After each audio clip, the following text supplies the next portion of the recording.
Komið í sæl.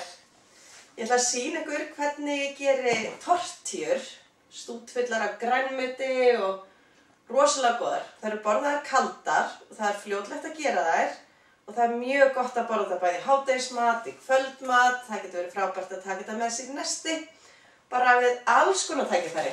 En ég nota helst tortillur sem eru með heilhveiti og svo er bara allur gangur á því hvað maður notar í þessu tortillur. En núna er ég með papriku, gúrku, ég er með avokado, kirsebæratómata, rauðlauk, salat og ég ætla að nota skinku í dag, en það er alveg hægt að nota, það er hægt að sleppa því og það er hægt að nota kjúkling.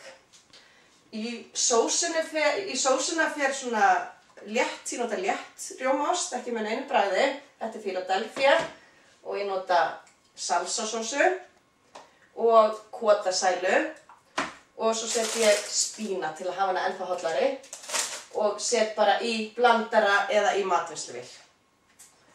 Og þá myndum við kannski bara, ég ætla að byrja á því að setja spínatið og þið verður bara að sætta ykkur við það að þetta er ekki mælt nákvæmlega hjá mér. Þannig að nú ætla ég bara að setja svona eina góða lúku af spínati ofan í og svo set ég nokkrar matskeiðir af salsa. Ég nota medium. Það fer eftir því hvort þið eru að bjóða krökkum með ykkur, hvort þið vilja hafa sterkt. Hvað þið setið mikið? Ég set 4 matskeiðar núna, af því mér datt það í hug. Svo er hérna rjómaosturinn og það er kannski sirka helmingurinn sem ég nota af þessum dalli.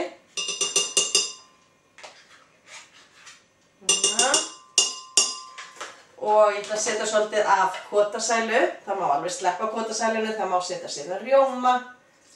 Þið bara prófið ykkur áfram með þetta.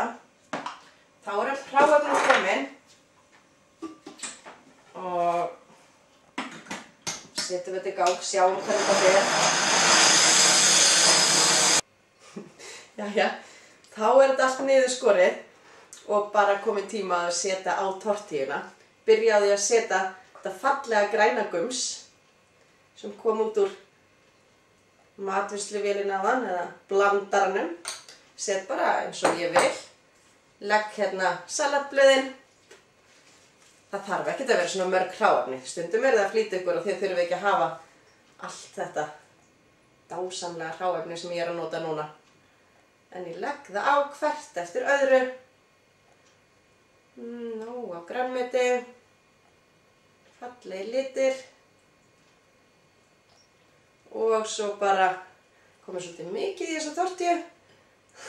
Set svo skinkuna og ég bretta þessu upp á endan áður en ég vef upp, rúlla þessu upp og kannski getur verið ágætt að hafa tannstöngul.